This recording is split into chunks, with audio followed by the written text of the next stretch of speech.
Hi, this is Dr. Nesto from Matabar Cowboy, and today I'm recording here in Altamira, Guatemala. And I wanted to share this beautiful view of the rainforest of Guatemala with my new friend here, Barkley, and the mano de obra, or the hand of gold. It's supposed to be for prosperity.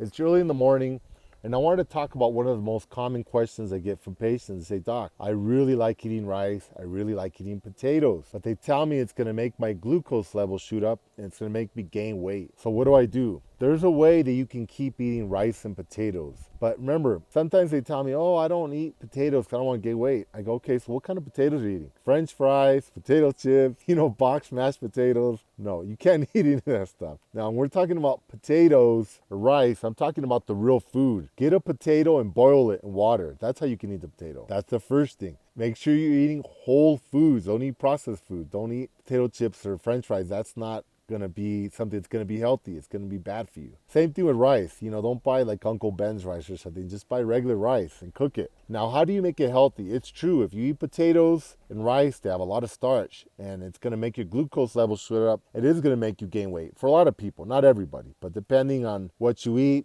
most people, if you're eating a lot of it, it may cause some weight gain. But there's a really cool way to make it extra healthy for you. You can help transform it into resistant starch. The way you do that is you cook your rice, you cook your potatoes, let it cool down, put it in the refrigerator and leave it there overnight. In the process of it cooling and warming and everything, it causes it to start fermenting like any food. As soon as you cook it, it basically starts fermenting. You may not think of it as fermenting because you're not seeing fungus and gas or all that kind of stuff. You're not going to leave it that long. But let's say you cook your rice, you cook your potatoes, you put it in the fridge. By the next morning, then you can eat it. Whether you eat it for breakfast, lunch, or dinner, it doesn't matter. You take it out, you heat it up, and then you can eat it. By then, the rice or the potatoes or both have changed the chemical structure. It starts changing into resistant starch. It's a different form of starch. It's a lot more difficult to process in your body or digest, I should say. And the good thing about it is that your bacteria really love it. So it stays a long time in your body. It helps feed your good bacteria. It helps build up your microbiome, which is good for everything. Weight loss,